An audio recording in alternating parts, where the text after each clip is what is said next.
as Washington politics carry on with typical election coverage. Issues like fighting terrorism take the usual rhetoric of defeating ISIS, backing Israel. However, one presidential candidate is presenting a very different narrative of Middle East politics. That's Dr. Jill Stein, a Green Party candidate, and she's joining us now from just outside of Boston. Dr. Stein, good of you to join us today. You recently gave an interview to the American Herald Tribune where you shared some of your opinions on Middle East politics, specifically that of the U.S.-Iranian relationship, which I do want to get to. But first, can you touch on the breaking news that Russian President Vladimir Putin is calling for the withdrawal of the bulk of Russian troops out of Syria? What do you make of that?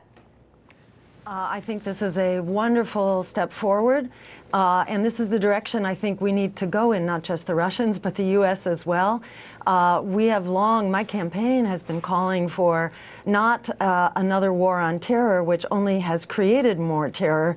And for 15 years, the U.S. and allies have put $6 trillion, that's from the U.S. alone, into these failed wars for oil, which are basically wars on terror. $15 trillion, that's $75,000 per household. Tens of thousands of American servicemen and women have been killed or maimed, and over 1 million people killed in Iraq alone, yet we've produced only failed states, worse terrorist threats, and mass refugee migrations that are actually tearing apart the Middle East and Europe. More of the same is not a good idea, but that's basically the policy that the U.S. has been undertaking in Syria together with our allies. We've sold over $100 billion in the last 5-6 years alone to Saudi Arabia. And Saudi Arabia, in turn, is a conduit to distribute these weapons to whomever they like. The U.S. has been turning a blind eye to the Soviet role, and I'm sorry, to the Saudi role, as well as contributing ourselves. I'm sorry for interrupting. I do want to go there after a little bit more on Syria. I would like to hear your opinion on this. What does this troop withdrawal by the Russian military signal, do you think, in the plan of action in Syria for the United States then?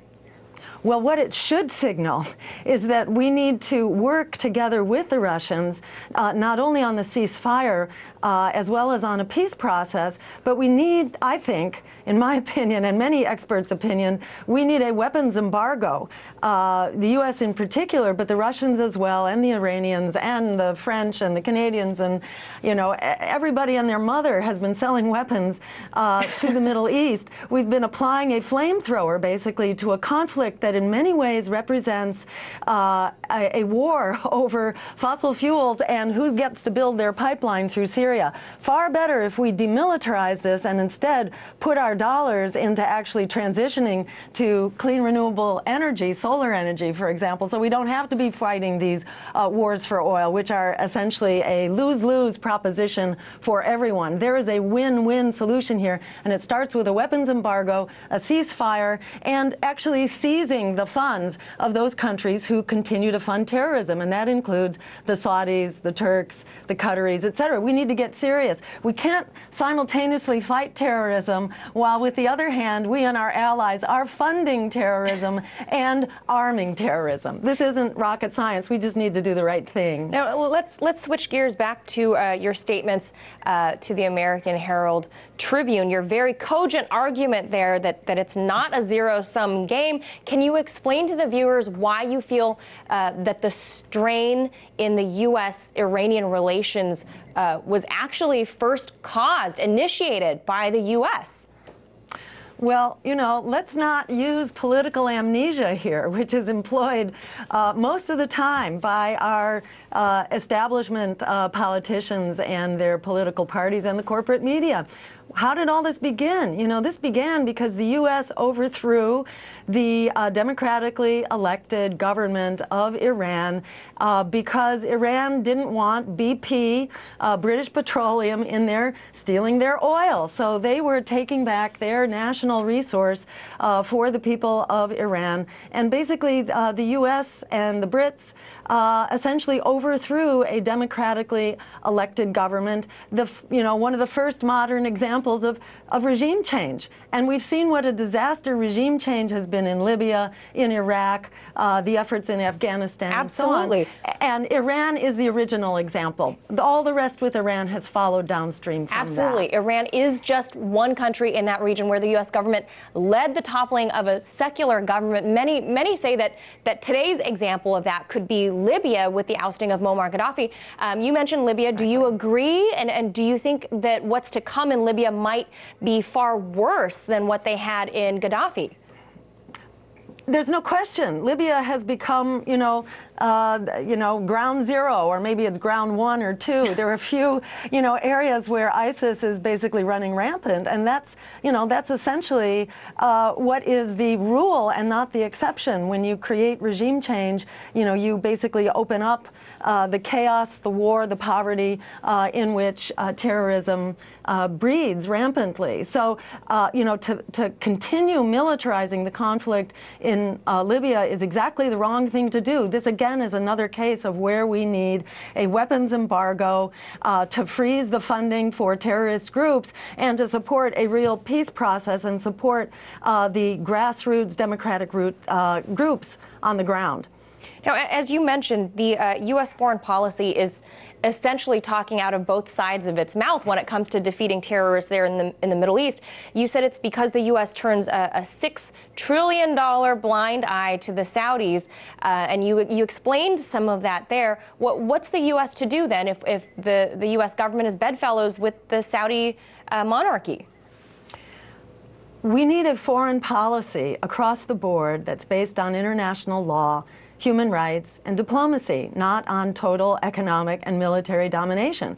So that means for the Saudis, as well as for the Israelis, as well as for the Egyptians, etc., we need to put our allies on notice that we are about to abide by international law and human rights. And for those countries who are flagrantly violating international law and human rights, we need to stop selling them weapons, and indeed, I think, impose an arms embargo on the whole Middle East.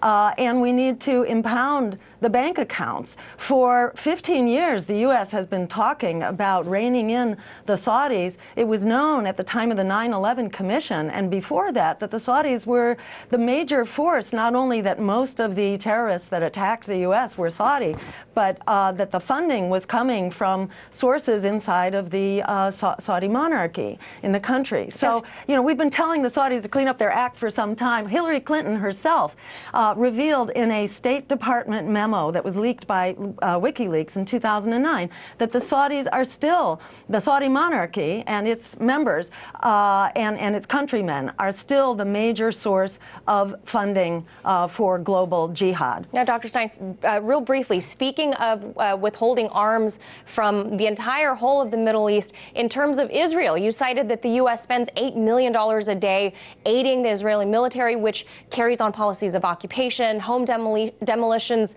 apartheid, and killings. Do you support a two-state solution, and what role does the U.S. play there in Israel?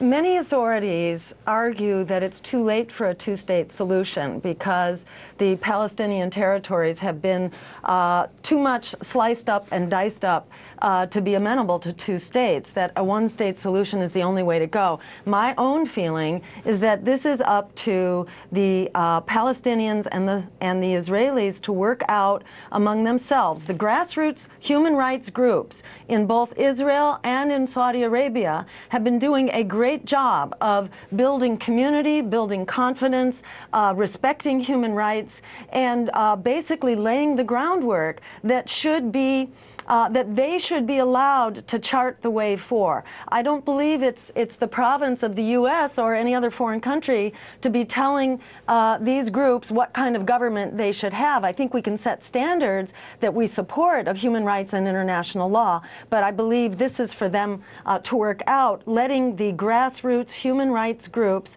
in Israel and Palestine take the lead. All right. Thank you so much. That was Dr. Jill Stein, Green Party presidential candidate. Thank you so much. Thank you.